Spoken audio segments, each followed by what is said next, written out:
만 가지 율법을 어긴 이스라엘이라는 제목으로 5시간 하나님 말씀 나누기를 원합니다. 여러분, 저는 이렇게 가끔 TV 보면요, 또 이렇게 이렇게 영상을 보면 범죄 보도하는 프로그램을 재밌게 한 번씩 봅니다. 여러분들도 그런 거 가끔 보죠. 제가 어릴 때는 추적 60분이라는 프로그램이 있어요. 빰빰빰빰빰빰 빠바바바바밤 하면서 이 사람을 찾습니다 하면서 이 사람의 범죄는 이런 겁니다 하면서 막 보여줘요. 기억납니까? 빠바바바바바밤 하면서 그 밤에 보고 나면 엄청 무서워요. 저 사람 우리 집에 오는 거 아니야? 어느 그런 생각이 들었고, 요즘에는 그것이 알고 싶다 그런 프로그램들 보면 어떤 사람이 이런 죄를 저질렀고 이렇게 도피 중이고 그런 거를 보면 사람이 이렇게 나쁜 짓을 많이 하구나. 야, 어떻게 저렇게 교묘하게 사람을 괴롭히고 나쁜 짓을 하나 하는 것들을 이제 그런 프로그램을 보면서 한 번씩 느끼는데요. 오늘 성경에 보면요, 하나님께서 이스라엘의 범죄를 막 들춰내십니다. 오늘 우리가 8장 전체를 14절까지 읽었는데요. 전 내용 전체가 다 이스라엘 너희들 범죄했잖아. 너희들 다 죄인이잖아. 너희들 이런 죄 지었잖아 하면서 범죄를 들춰내오는 내용이 많이 담겨 있습니다. 사실 우리가 읽은 이 호세아서를 비롯한 모든 선지서들의 큰 흐름이 다 그겁니다. 너희들 다 죄인이잖아. 너희들 다 범죄했잖아. 너희들 다 잘못되게 살고 있잖아 하는 것을 지적하는 것이 이 선지서들의 큰 흐름인데요. 이 호세아서 8장도 그런 내용으로 지금 가득 차 있습니다. 이런 본문을 설교하기 참 마음이 좀 불편합니다. 죄밖에 없잖아요. 모두 끝에라도 하나님이 은혜 주십니다 이렇게 해서 탁 끝나면 좋은데, 너희들 다 죄인이야 이 얘기만 쭉 하다가 마무리되니 마음이 좀 불편합니다. 그러나 우리가 하나님의 말씀이 이 날에 이 시간에 내가 참석한 이 예배에 이 말씀을 주셨다는 것은 나에게 하시고자 하는 말씀이 있구나 하는 믿음으로 받아들이시고 우리의 죄를 한번 돌아보고 또 회개하고 하나님이 회복하실 것들을 기대하며 말씀으로 나아가기를 소망합니다. 근데 여러분, 이스라엘이 지은 범죄가 얼마나 많았냐면요, 우리가 찬양 부르는 것 중에 이런 찬양이 있죠. 만 가지 은혜를 받았으니. 찬양 가사 참 좋잖아요. 만 가지 은혜를 받았대요. 우리가 사실은 수많은 은혜를 받았잖아요. 그것을 표현하기를 만 가지 은혜 이렇게 표현했어요, 가사를. 그런데 오늘 우리가 본문에 읽어보면요, 만 가지 율법을 하나님이 주셨는데 12절에 보니까 그들이 그것을 이상한 것으로 여겼다라고 기록합니다. 하나님이 만 가지 법을 주셨어요. 하나님이 율법을 만 가지로 주셨어요. 아유, 피곤하겠다. 하지 말라는 건 왜 이렇게 많고 하라는 건 또 왜 이렇게 많냐? 여러분, 오늘 우리 주일학교 설교 때도 얘기를 했지만 하나님이 율법을 우리에게 주신 이유는 우리를 행복하게 하기 위하여. 신명기에 보니까 너에게 행복을 주기 위하여, 네 행복을 위하여 내가 율법을 만 가지로 주었는데 너희가 그것을 지키면 너희가 참 행복을 누릴 것이다 라고 하나님이 약속으로 우리에게 주신 것입니다. 우리에게 주신 그 율법을 하나님이 주신 복의 통로라 여기고 그 율법 안에서 신실하게 살아가는 여러분들 되기를 주의 이름으로 축복합니다. 자, 한 절씩 봐봅시다. 1절부터 봅시다. 나팔을 내 입에 댈지어다. 원수가 독수리처럼 여호와의 집에 덮치리니 이는 그들이 내 언약을 어기며 내 율법을 범함이로다. 너희가 율법을 어기고 언약을 어겼다라고 하나님이 죄를 지적하십니다. 이제 그 내용, 율법을 어긴 내용들을 조금 풀어서 하나하나 설명하는데요. 3절에 가시니까요, 이런 말씀이 있습니다. 같이 한번 읽읍시다. 시작. 이스라엘이 원수가 그를 따를 것이라. 여러분, 이스라엘이 뭐를 버렸다고요? 선을 버렸어요. 선을 버렸다는 겁니다. 여러분, 하나님의 백성 우리에게는 선함이 있습니다. 여기 계신 우리 모든 성도님들에게는 선함이 있어요. 우리 인간이 가지고 있는 본성의 선함도 하나님이 주신 거예요. 안 믿는 사람들도 선한 일 많이 하잖아요. 그 하나님이 주신 본성 안에 선함을 주신 거예요. 하물며 우리 하나님의 백성들에게는요, 그 본성이 가지고 있는 선함 외에도 하나님의 말씀으로부터 오는, 또 기도 가운데 하나님의 감동으로부터 오는 선함이 우리 안에 다 있어요. 그런데 우리가 이 땅을 살아가면서 그 선을 버리는 날이 있다는 거예요. 이제 안 할란다. 나 열심히 지금까지 선을 베풀었는데 누구 하나 알아주는 것도 없고, 누구 하나 내한테 칭찬해 주는 것도 없고, 누구 하나 은혜를 주는 것도 없고, 하나님이 특별히 내한테만 뭔가 은혜 주는 것 같지도 않은데 그냥 선을 안 할란다 하고 버리는 자들이 있다는 거예요. 여러분, 그런 경우 있죠. 열심히 내가 선을 베푼 것 같은데 가정에서나 직장에서나 교회에서나 내가 나름대로 내 주어진 환경에서 선을 베풀며 최선을 다해서 살았는데 아무것도 남는 게 없는 것 같아. 아무도 나를 인정해 주는 것 같지 않아. 이제 내가 안 할란다 하고 손 놓아버리는 경우들이 종종 있다는 거예요. 책에 보니까 그런 얘기 있더라고요. 어떤 한 어머니가 가족들한테 선포합니다. 나 오늘부로 엄마 은퇴했어. 이제 내한테 밥 차려달란 말 하지 마. 나 오늘부로 은퇴했어, 은퇴. 아무도 내한테 고맙다고도 안 하고 맨날 밥 차려주니까 당연한 건 줄 알고 뭐 그렇게 여기는 거. 나 이제 은퇴할래. 나도 은퇴 선언하는 막 그런 내용의 책을 보니까요. 그 마음을 좀 이해되더라고요. 그래. 여성들, 어머니들 열심히 대해서 자녀를 섬기고 남편을 섬기고 했는데 아무도 인정해 주지 않으면 그게 선한지도 모르고 감사한지도 모르고 받는다면 그런 마음, 서운한 마음 들겠다 싶더라고요. 여러분, 선을 우리가 이 땅을 살면서 버리게 되겠는데요. 그 선을 버렸더니 결과가 무엇인가 봤더니 선을 좀 버리면 이제 내 마음대로 살면 좋은 것 같아. 행복하게 살 것 같아. 선을 버리고 그냥 내 뜻대로 살면 행복할 거야 라고 생각했을지 모르나 오늘 보면 3절 다시 보니까 선을 버렸더니 원수가 그를 따를 것이다. 우리가 선을 버리면요. 그 자체로 행복한 것이 아니라 원수가 우리를 따른답니다. 우리가 하나님의 말씀에 따라 살아가는 그 선을 버리고 내 마음대로 살고 내 자유를 선포하고 내 뜻대로 살겠다고 작정하면 행복이 따라오는 것이 아니라 원수가 우리를 따라온다는 것을 우리가 기억해야 될 것입니다. 사랑하는 성도 여러분, 선을 버리고 원수와 함께 사는 인생이 아니라 하나님이 주신 선을 행하다가 때로는 좀 지치기도 하고 서럽기도 하고 힘들기도 하지만 그 선을 꼭 붙들고 선 가운데 살아감을 통해서 하나님이 여러분들과 함께하고 동행하며 하나님이 주시는 은혜를 누리시는 저와 여러분들의 인생 되기를 주의 이름으로 축복합니다.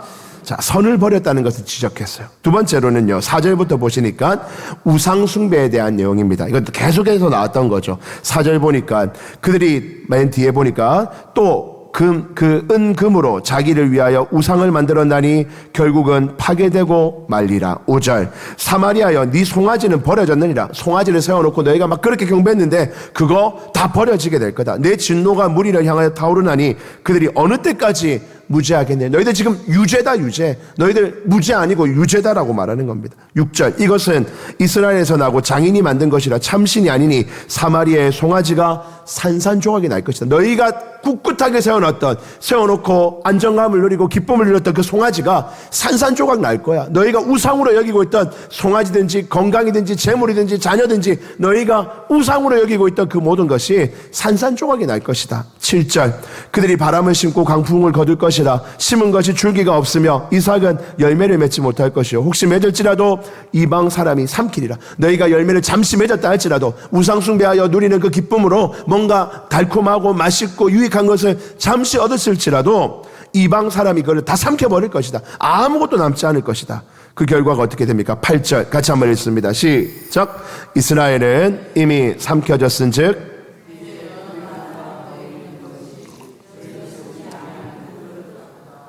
우상 숭배하던 그 이스라엘이 이제는 여러 나라 가운데 그냥 이렇게 돌아다니는 즐겨 쓰지 아니하는 그릇처럼 될 거라는 거예요.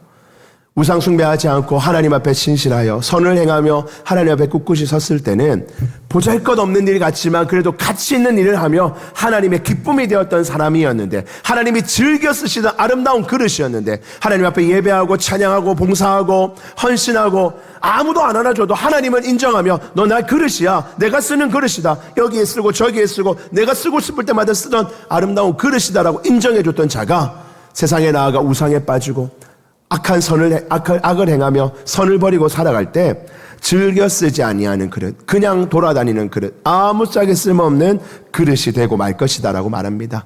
소망하기는 우리 사랑하는 성도 여러분들 한 사람 한 사람은 하나님 안에 있을 때 아름답고 존귀하며 보배로운 하나님의 그릇인 줄 믿으시기를 바랍니다.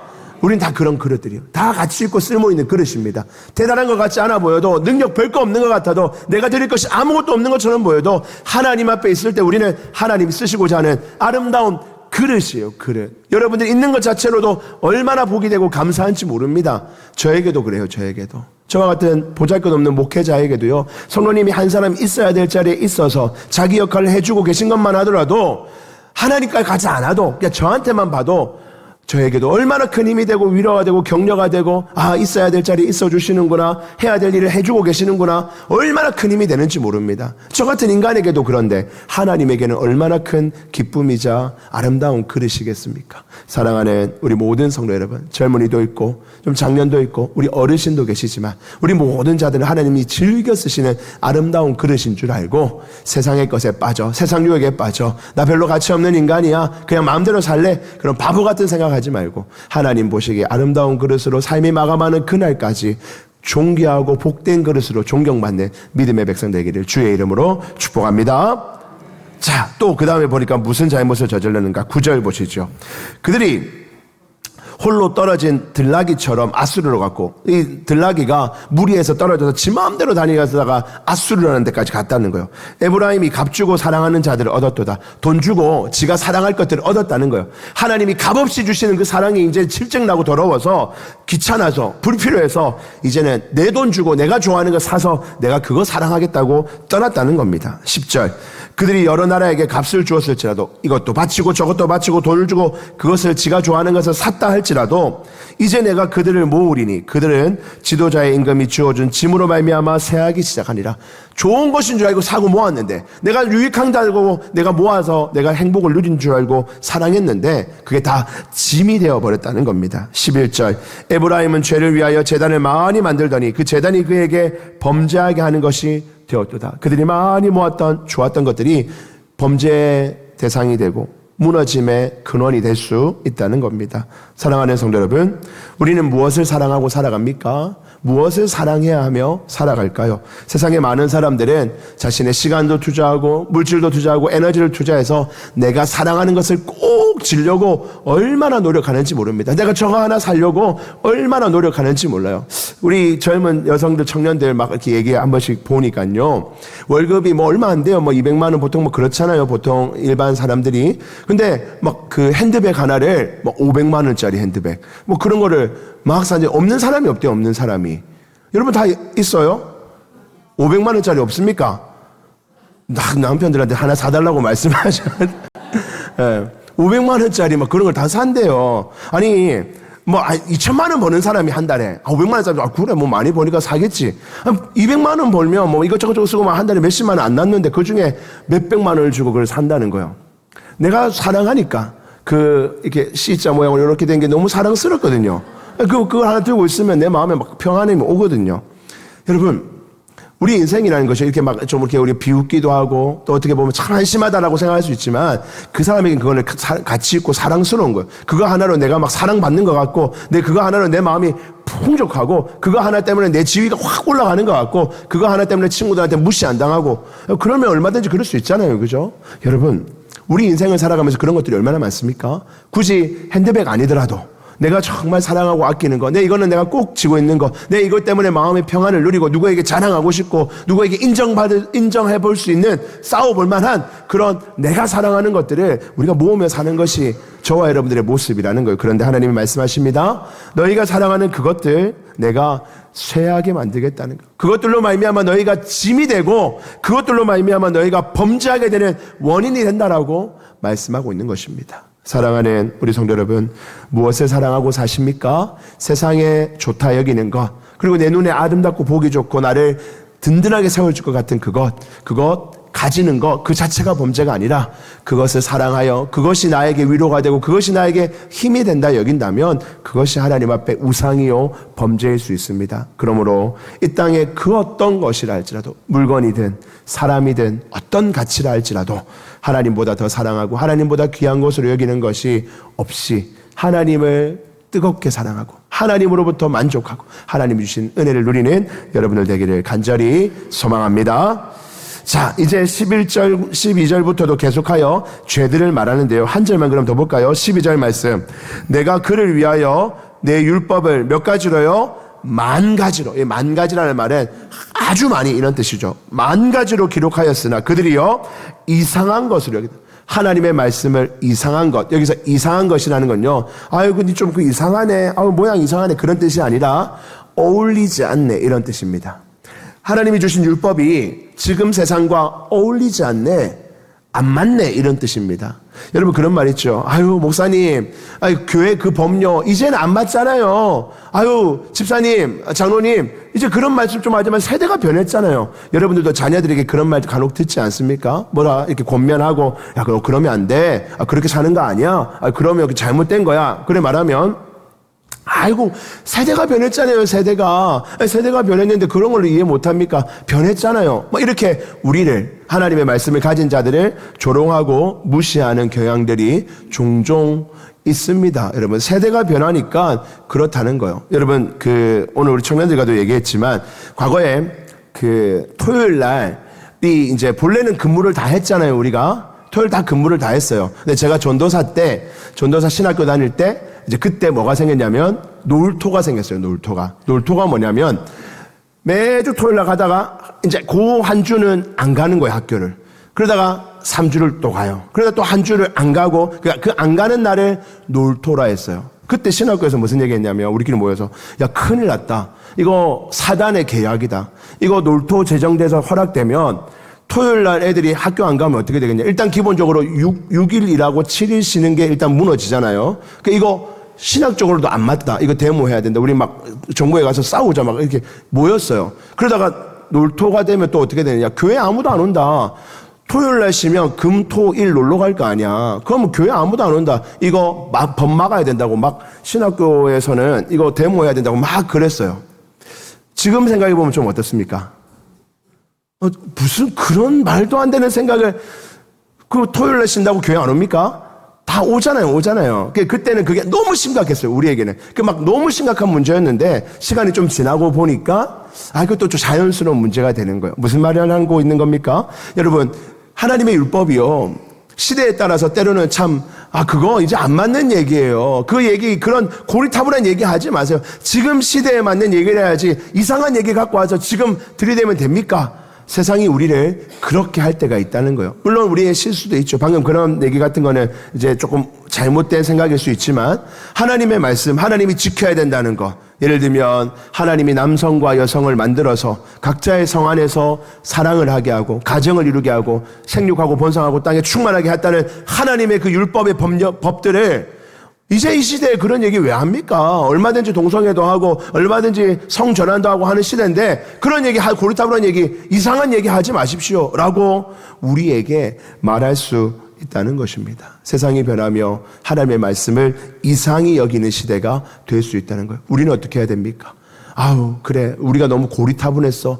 우리 얘기가 너무 부끄럽네. 이렇게 세계 변하는데 우리만 안 변하고 있었네. 여러분, 우리도 변해야 되죠. 잘못된 생각은 고치면 됩니다. 그러나 하나님의 그 진리의 말씀 앞에서는요, 우리가 그들이 이상하다 할지라도 그게 죄다, 그게. 하나님의 말씀을 이상하게 여기고 하나님의 진리를 이상하게 여기는 그것이 죄지. 하나님의 말씀을 거기에 맞추겠다는 것이 하나님의 뜻이 아니라는 겁니다. 사랑하는 성도 여러분, 여러분들은 어떻습니까? 내가 긴 신앙생활을 하면서 꿋꿋하게 지켜왔던 신앙의 원칙들, 그 원리들을 이상한 것으로, 시대가 변했으니 나도 변해야 되겠다, 이상한 것으로 혹시 여긴다면 하나님 보시기에 한번 돌아봐야 한다는 것입니다. 정말로 하나님이 기뻐하심이 뭔지, 우리가 지켜야 될 전통, 우리가 지켜야 될 신앙, 우리가 지켜야 될 진리가 뭔지를 돌아보고 그 안에서 양보함 없이, 그러나 허용할 수 있는 것은 또 얼마든지 허용해가며 하나님 앞에서 더 거룩하고 정직하며 하나님 나라를 아름답게 세워가는 우리가 될 수 있기를 주님 이름으로 축복합니다. 자, 마지막으로 그러면 여러분 이 말씀 한번 보시죠. 여러분, 오늘 호세아서는 이렇게 우리의 죄를 지적하는 것으로 가득했는데요, 14절 넘어가서 이사야 1장으로 가보시면요, 이사야서도 똑같은 말이 나오고 있습니다. 이사야서 보니까 6절부터 먼저 9절까지 우리 같이 한번 읽어봅시다. 시작. 상 터진 것과 새로 맞은 흔적뿐이거늘 그것을 짜며 싸매며 기름으로 부드럽게 함을 받지 못하였도다.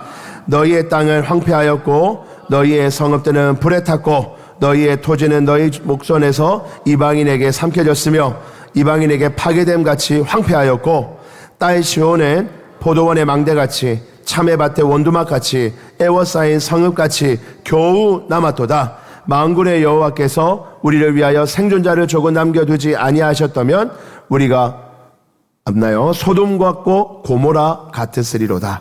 여러분 이사야서 1장에도 보면요, 이스라엘을 향한 하나님의 엄중한 심판의 말씀이 있습니다. 발바닥부터 머리까지 성한 것이 하나도 없다. 6절의 말씀 보니까 너희가 하나도 성한 것이 없다. 다 범죄하였다. 너희들 쓸 존재가 아니다. 너희들 그냥 버려야 될 존재다라고 마치 말씀하시는 것처럼 하나님 말씀하십니다. 그런데 곧장 이어서 하나님이 뭐라고 말씀하시냐? 내가 이 말 한 이유가 뭔지 아냐? 절망 주려고, 네 인생 포기하게 만들려고, 내가 가치 없는 존재라고 느끼게 하려고, 그게 아니라 하나님이 그런 너희들을 회복시키기 원한다. 발바닥부터 머리까지 성한 것이 하나도 없지만, 그래서 세상의 용고 가지고는, 세상의 병원 치료 가지고는 치료가 안 될 너희들은 구제불능의 죄인들이지만, 그런 너희들을 내가 사랑하고 회복하기를 원한다는 것이 이 선지서 전체의 맥락입니다. 16절부터 18절까지, 이사야서 16절, 1장 16절에서 18절까지 우리 마지막으로 함께 읽습니다. 시작. 너희는 스스로 씻으며 스스로 깨끗하게 하여 내 목전에서 너희 악한 행실을 버리며 행악을 그치고 선행을 배우며 정의를 구하며 학대받는 자를 도와주며 고아를 위하여 신원하며 과부를 위하여 변호하라 하셨느니라. 여호와께서 말씀하시되 오라 우리가 서로 변론하자. 너희의 죄가 주홍 같을지라도 눈과 같이 희어질 것이요 진홍같이 붉을지라도 양털같이 희게 되리라. 아멘. 우리가 수없이 많은 죄를 지어 머리부터 발끝까지 다 죄로 가득 차 있는 죄인된 자라 할지라도, 속된 말로 구제불능 같은 인생이라 할지라도 하나님이 그런 우리를 다시금 회복시켜 너희 죄가 주홍 같을지라도 눈과 같이일 것이고 진홍 같을지라도 양털같이 희게 하겠다. 내가 하겠다. 그러니 나와 함께 그 걸음을 걷자라고 하나님이 말씀하십니다. 이번 한 주도 우리의 죄 가운데 살았던 우리의 연약함을 고백하며 하나님께서 우리 인생을 포기하지 않으시고 또 해보자, 또 한 주 시작해보자, 또 한 주 시작할 건데 지난주 실패한 걸 좀 잊어버리고 진홍같이 너희 죄가 붉을지라도 희게 할 하나님을 의지하고 다시 시작하자고 우리에게 말씀하십니다. 그 하나님의 말씀을 신뢰하며 이번 한 주도 지난주보다 한 걸음 더 거룩하고, 지난주보다 한 걸음 더 경건하며, 지난주보다 한 걸음 더 하나님께 가까이 나아가 우리의 죄가 점점 더 깨끗하고 맑아져서 하나님이 보시기에 거룩한 삶으로 한 걸음 전진해 나가는 이번 한 주가 되시기를 주의 이름으로 축복합니다.